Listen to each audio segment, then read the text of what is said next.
அஸ்ஸலாமு அலைக்கும். இன்றைக்கி மார்னிங்கே ஒரு ஹெல்த்தி ட்ரிங்க் குடிச்சிட்டு இன்றைக்கி டேவை ஸ்டார்ட் பண்ணிட்டேன்.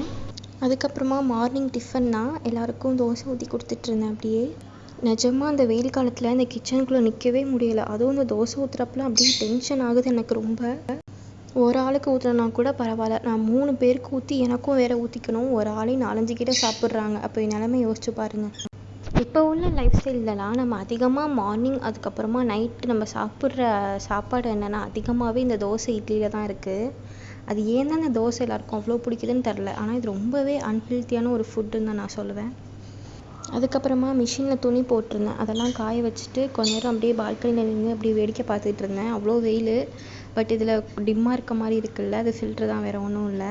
அப்படியே காய போட்டுட்டு நானும் ஒர்க்கு கொஞ்சம் கொஞ்சமாக அப்படியே ஸ்டார்ட் பண்ண ஆரம்பிச்சிட்டேன்.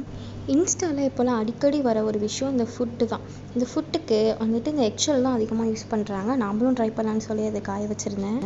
இடையில் அப்படியே ஆப்பிள் சாப்பிட்டுட்டு லஞ்சுக்கான ப்ரிப்ரேஷன் தான் பண்ணிகிட்ருந்தேன். எக் கிரேவி தான் பண்ணிகிட்ருந்தேன். ரொம்ப சூப்பராக இருக்கும். இந்த ரெசிபி நான் கண்டிப்பாக அப்லோட் பண்ணுறேன், மிஸ் பண்ணாமல் பாருங்கள். சாம்பார் வச்சு தான் சாப்பிட்டோம். ரொம்பவே சூப்பராக இருக்கும் இந்த சாம்பார் எங்கள் அம்மா பண்ணுறது. சாப்பிட்டு முடிச்சுட்டு ஐஸ்கிரீமோட இந்த டே முடிச்சிட்டேன். பாய்.